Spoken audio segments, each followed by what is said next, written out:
Bonjour à toutes et à tous. Il y a toujours un grand décalage entre ce que nous connaissons, nous, communs des mortels, et les dernières avancées des scientifiques, parce qu'il faut toujours un temps pour la vulgarisation. On va par exemple parler des arbres. Je voudrais vous parler d'un homme et d'un livre. L'homme, il s'appelle Peter Wohlleben et le livre, c'est La vie secrète des arbres.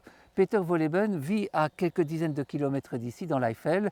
C'est un garde forestier qui gère une forêt écologique et qui travaille depuis des années avec des scientifiques, parmi lesquels des scientifiques de l'université d'Aix-la-Chapelle, pour améliorer, approfondir la connaissance des arbres. Dans ce livre, qui est un best-seller en Allemagne, il nous révèle que les arbres pensent, que les arbres souffrent, que les arbres communiquent entre eux au travers d'une espèce d'internet, un réseau de fibres de champignons dans le sol.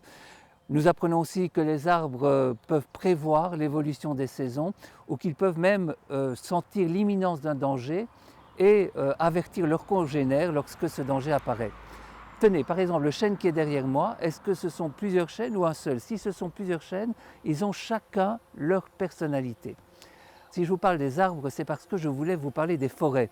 Elles font partie des axes principaux du futur développement des 20 communes de la partie francophone de l'arrondissement. Et c'est ça le thème de notre émission, le développement futur de notre région.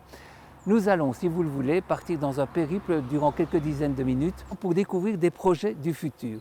Nous allons nous intéresser aux forêts, je viens de vous le dire, aux forêts du sud de l'arrondissement, autour desquelles s'articule un magnifique projet de développement. Nous allons rencontrer un responsable de Spadel qui va nous expliquer que depuis des dizaines d'années, sa société s'inscrit dans la durabilité. On va parler de logement, on va découvrir des micro-logements, on va parler de maisons du futur et puis aller vers l'alimentaire avec ces réseaux de circuits courts, ces réseaux de distribution locale pour les producteurs locaux et pour les consommateurs locaux, retisser le lien précisément entre le citoyen et l'agriculteur. Nous aurons aussi dans cette émission des experts qui nous donneront une vision plus globale de l'arrondissement. Mais pour commencer ce périple, un lieu. C'est un lieu qui est situé à Verviers, à Anzival, et c'est un lieu qui est habité par une douloureuse mémoire sociale puisqu'il s'agit d'HDB, HDB qui était un des fleurons de l'industrie métallique et textile de Verviers qui de crise en crise a disparu. Alors je m'adresse particulièrement aux Verviétois qui désespèrent de l'avenir de leur ville et on peut parfois les comprendre. Il y a aussi des rayons de soleil et un rayon de soleil qui touche justement ce lieu qui a été assaini par l'ASPI. Aujourd'hui, c'est une grande prairie et c'est surtout un futur projet de logement du XXIe siècle, évidemment, qui intégrera la rivière, qui intégrera la Vézrienne, axe de mobilité douce. Vous voyez, on est déjà en train de rêver et c'est tout l'objet de cette émission.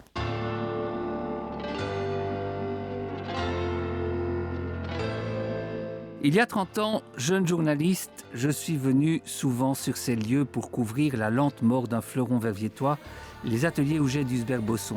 Regardez, il ne reste plus rien d'HDB, sinon la mémoire d'un drame social. Aujourd'hui, les lieux assainis ont été donc rendus à la nature, prairies, bois, rivières, la plus belle du monde, selon Victor Hugo.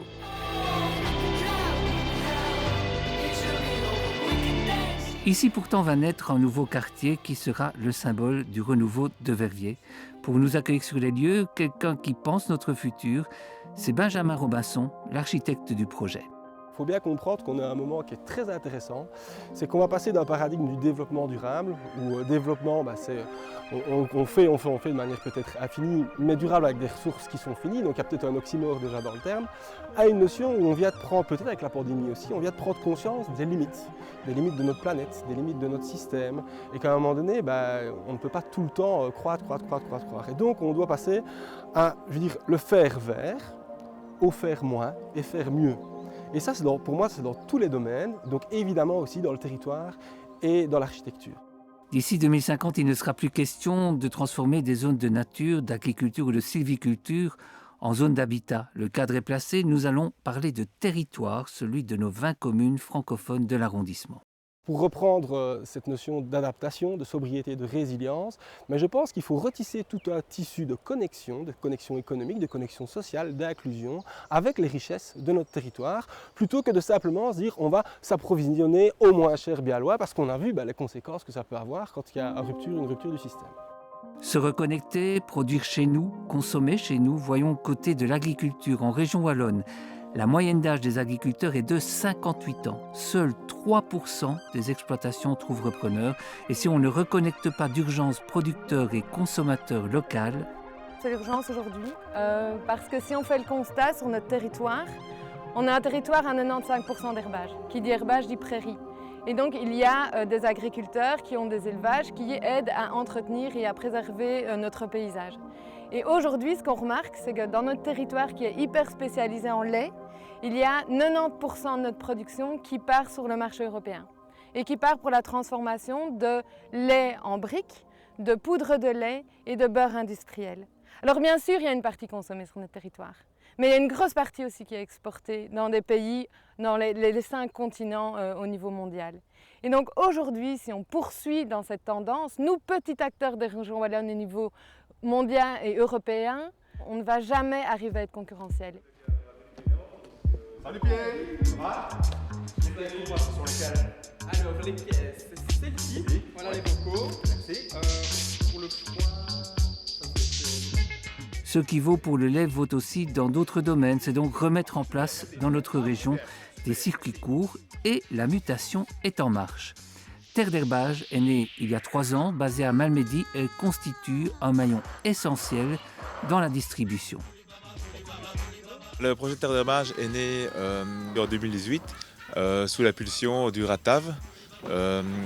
Et alors c'était le projet de construire une coopérative pour aider les producteurs locaux, régionaux à pouvoir distribuer leurs produits via les épiceries ou restaurateurs de l'arrondissement de Verviers.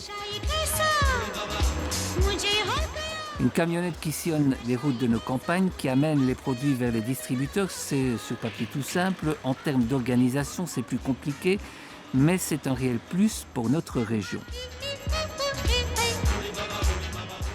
Le plus que l'on amène, c'est une aide à nos producteurs.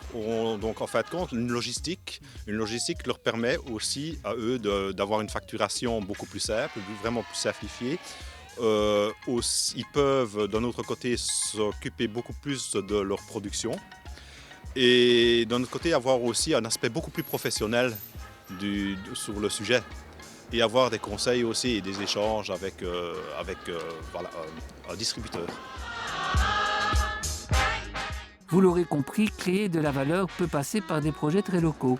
Un camion, une organisation, une régularité, et voici des producteurs plus soutenus.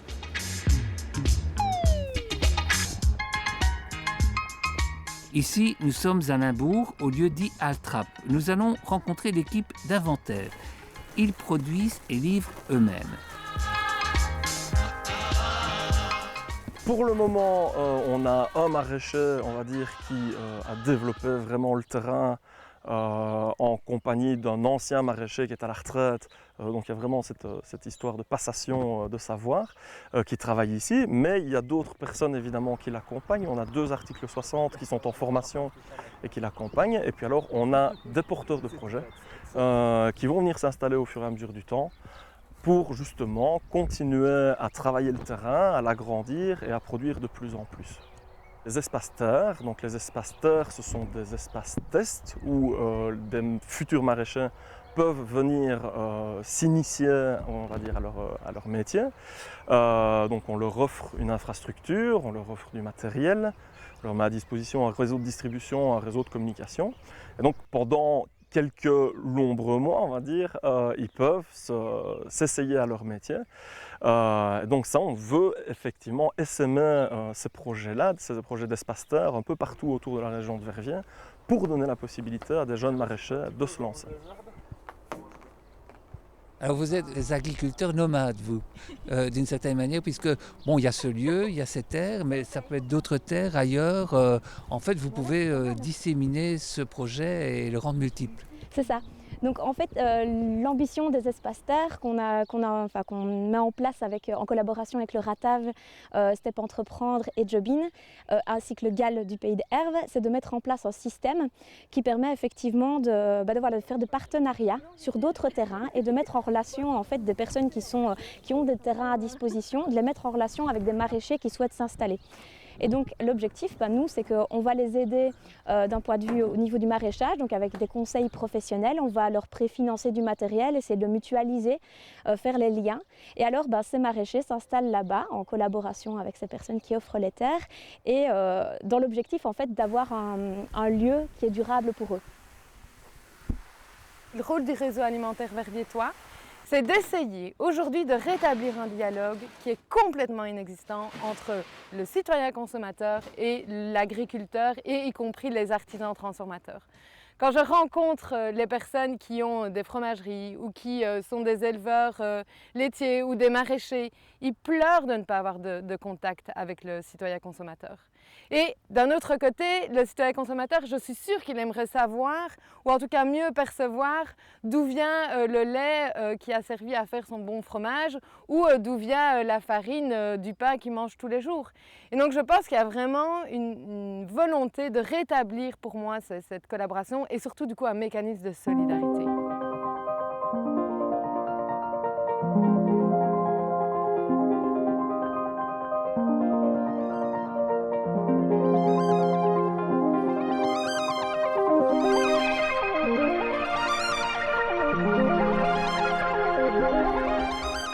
Ce que je voudrais voir pour Verviers dans les 20 ou 30 ans, et l'arrondissement, je veux dire de manière générale, c'est une région qui s'est développée pour tous les citoyens, par tous les citoyens, de manière à ce que ce soit un endroit où il fait bon vivre, une sorte d'Eldorado, de Silicon Valley du bonheur, où chacun pourrait se développer, y développer ses idées, vivre harmonieusement avec la nature, avec son environnement, et ça de manière sûre, saine, où tout le monde serait, je veux dire, heureux, et j'ajouterais même voudrait vivre ici. Ce serait, je dirais, un privilège de pouvoir vivre dans cet arrondissement.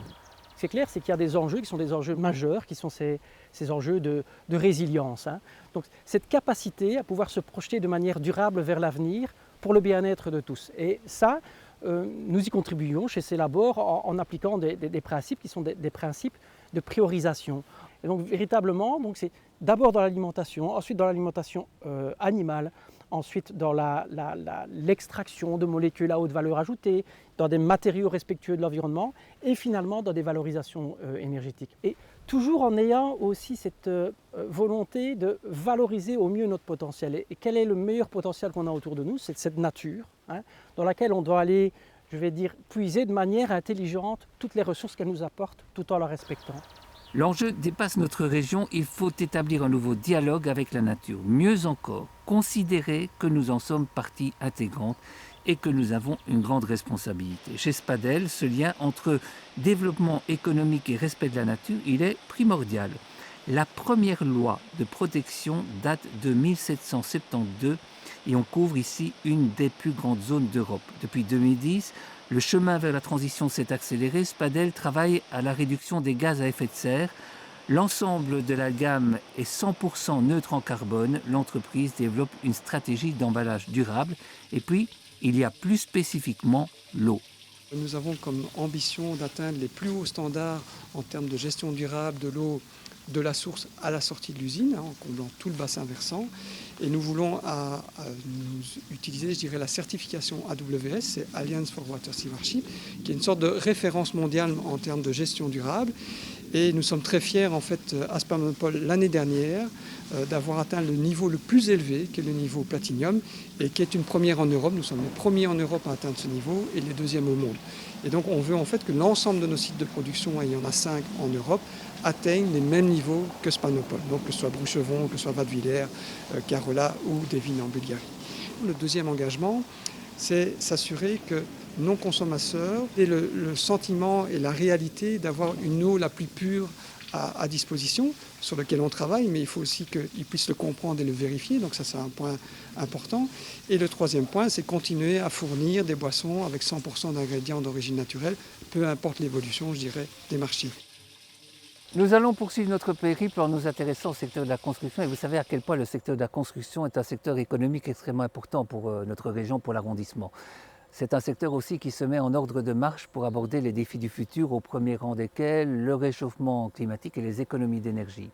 Alors on va découvrir ici quelques exemples un peu différents, un peu innovants, puisqu'on va parler d'abord de micro-logements.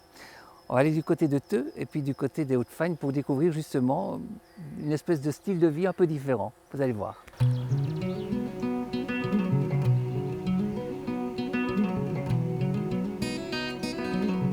J'ai la chance d'habiter dans une roulotte de 20 mètres carrés depuis 6 ans, roulotte qui m'a été autorisée par ma commune puisque nous avons ici un permis unique sur cette ferme de transformation d'habitat. Et en attendant de pouvoir réintégrer la ferme, la commune m'a autorisé à habiter dans un habitat, donc c'est du bonheur.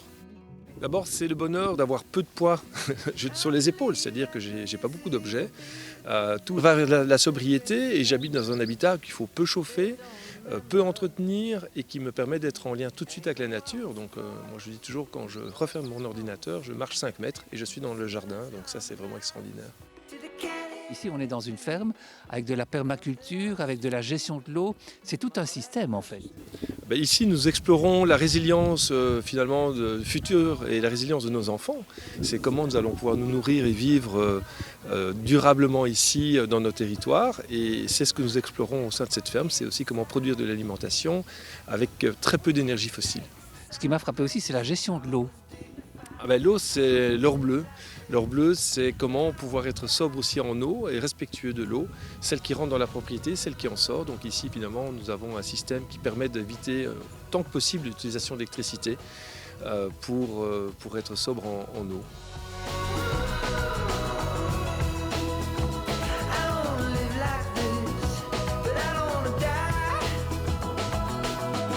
Pour moi, c'était avant tout le fait de ne plus vouloir être locataire, mais à la fois de ne pas vouloir m'endetter face à des prêts dans une banque, etc.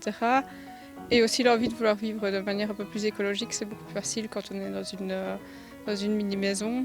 Et au-delà de ça, je ne savais pas du tout, j'avais envie de me baser en fait. Et en général, quand on achète une maison normale, voilà, on fait un choix et on reste très longtemps dans la maison. Et ici, c'était vraiment l'option qui me permettait de me dire, voilà, si je change de travail, si je change de ceci, cela, je pourrais un jour déménager tout en restant propriétaire de ma maison. C'est une solution définitive ou transitoire, ce type d'habitat? Il y a beaucoup de gens qui me posent cette question et je n'ai pas vraiment de réponse. Pour l'instant, c'est l'habitat qui me convient et maintenant, voilà, pour l'instant, j'habite toute seule. Si un jour je veux agrandir ma famille, peut-être que j'opterai pour un autre type d'habitat ou que je ferai une annexe à ma mini-maison. De l'habitat léger à de plus grandes structures, c'est tout le secteur de la construction qui se met en marche vers la transition. Ici à Wem, écologie, c'est à la pointe de ce changement profond. Alors, comment se présente la maison du futur ? C'est une très bonne question. C'est pour moi une maison qui va durer dans le temps, donc une construction finalement durable. Par le mot durable, on peut y entendre beaucoup de choses. Donc pour nous, 3 aspects, c'est dès sa conception jusqu'à la construction. Évidemment, la vie dans le bâtiment où on va chercher à avoir cette performance énergétique, mais sans mettre de côté le confort, le bien-être du client. Et évidemment, après, et c'est là où probablement il reste encore beaucoup de travail, c'est après finalement la durée de vie de cette construction. Qu'est-ce qu'il faudrait pouvoir faire pour la rendre peut-être recyclable et donc d'avoir un projet durable tout au long du premier coup de crayon jusqu'à ce qu'elle soit finalement recyclée.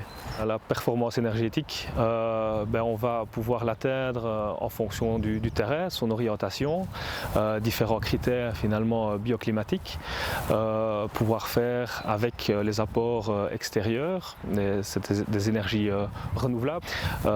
Ça va aussi dépendre de la nombre de mètres carrés de baies vitrées, le nombre de parois. Donc voilà, ça va être différentes choses qui vont faire qu'on va pouvoir à un moment donné assurer une consommation minimale possible au niveau d'un bâtiment. Et puis il y a le bâti existant. La région de Verviers est un pôle très solide en matière de construction. Il y a donc des pistes de développement économique. C'est vrai qu'au niveau de l'arrondissement de Verviers, si on regarde un petit peu la structuration des PME par exemple, il y a vraiment une très très forte composante dans le secteur de la construction. Et aujourd'hui, un des enjeux en lien avec les objectifs européens, le Green Deal et donc la volonté de réduire les émissions de gaz à effet de serre, il faut savoir que le secteur du bâtiment est un secteur clé parce que c'est un des secteurs qui consomme le plus d'énergie et qui dit consommation d'énergie dit émission évidemment de gaz à effet de serre. Et donc il y a évidemment tout un pan à développer, notamment dans nos nos villages autour de la rénovation du bâti existant. Et donc pour ce faire, on a besoin d'entreprises qualifiées qui vont mettre en place avec les bonnes techniques, les bons isolants, de manière vraiment à améliorer les performances énergétiques des bâtiments au sens large. On arrive presque à la fin de ce périple, on va devoir encore découvrir le sud de l'arrondissement au travers de ses forêts, ainsi qu'au travers d'un projet d'énergie renouvelable, c'est-à-dire un parc éolien.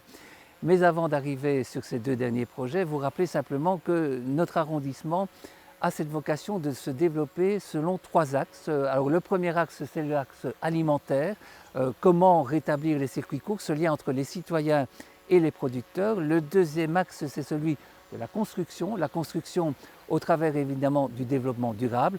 Et puis le troisième axe, vous le découvrez, c'est la gestion de l'eau, la région des barrages, le siège d'implantation de la Société Wallonne des Eaux, Spadel, voilà évidemment un axe très important. Mais pour développer ces projets, il faut faire agir l'intelligence collective. Il faut appliquer évidemment nos responsables politiques, les chefs d'entreprise, il faut mettre dans le jeu l'associatif et puis les simples citoyens. Vous et moi, nous sommes concernés.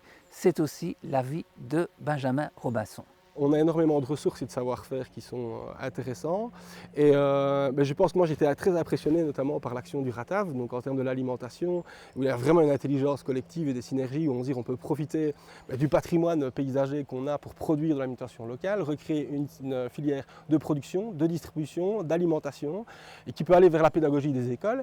Mais on a aussi des savoir-faire dans le secteur du bâtiment. On a des matériaux, en Wallonie on a de la sylviculture, donc on a des matériaux ou de l'argile, des choses qui viennent... Donc il y a des filières qui sont parfois des filières d'antan, mais qu'il faut peut-être raviver, qu'il faut reconnecter et venir avec des technologies qui sont justes. Et je pense qu'en remettant tous ces acteurs autour de la table, il y a quand même un savoir-faire et une énergie de l'arrondissement de Verviers, on va avoir quelque chose de très très positif.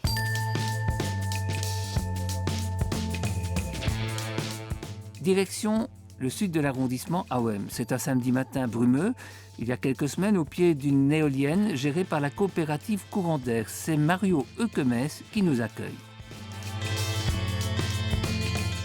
Courant d'Air est une coopérative citoyenne à finalité sociale qui a été créée en 2009 pour permettre la participation citoyenne dans le parc éolien ici de Ouem. Nous avons maintenant une équipe de 6 personnes et nous avons environ 40% du temps qui est consacré au travail dans les écoles, dans la sensibilisation, dans l'information, via le projet Génération 0 Watt et d'autres activités ici au parc éolien.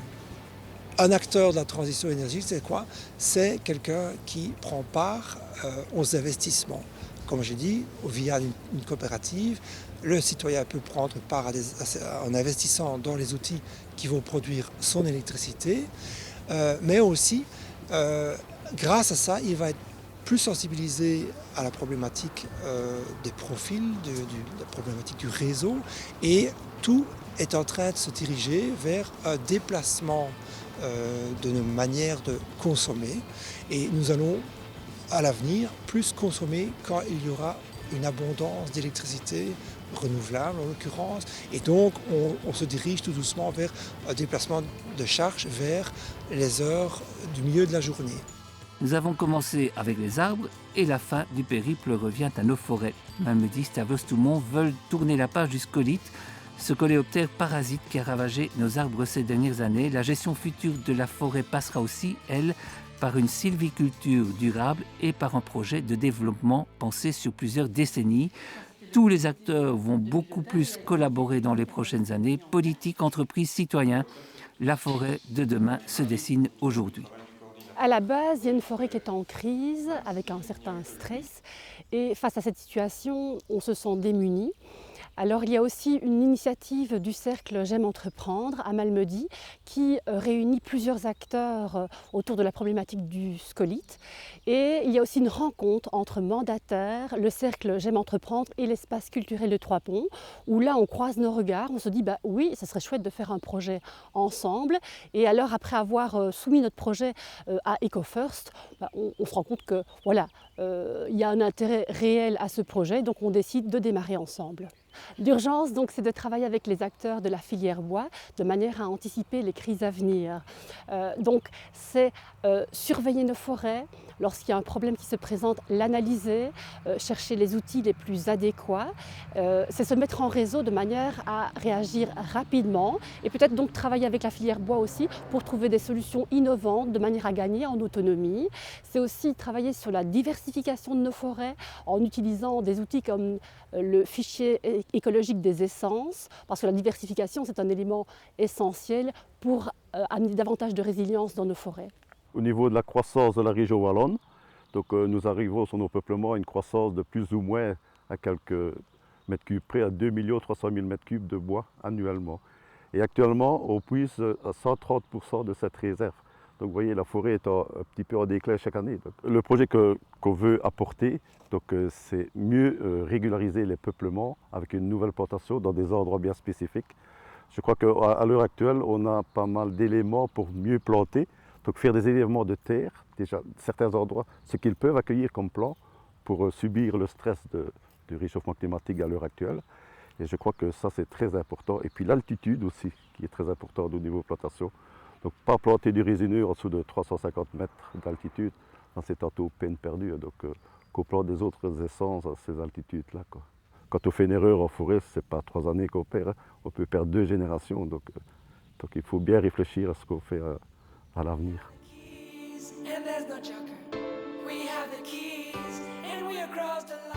Penser notre futur, c'est donc se référer à l'intelligence collective. Et puis il y a l'action avec un dernier conseil, il vient de Yves Houet. Jetez-vous à l'eau, vous n'êtes pas tout seul. Hein.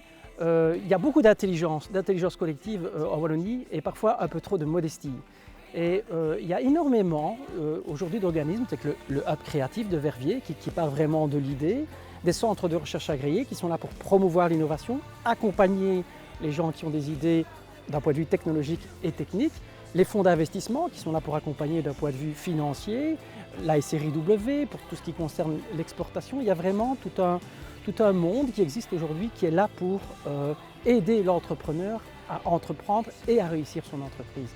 Et donc c'est vraiment une démarche volontaire, passer au-delà de ses peurs, au-delà de ses craintes, accepter ce changement et s'intégrer justement dans cette logique de développement durable qui est là aujourd'hui. Penser comment faire mieux avec moins et comment faire plus intelligemment en respectant la nature. Il y a réellement aujourd'hui un élan qui existe et des opportunités énormes qui existent justement dans cette dynamique justement de résilience de manière globale, qu'elle soit agroalimentaire, environnementale, sociale ou économique.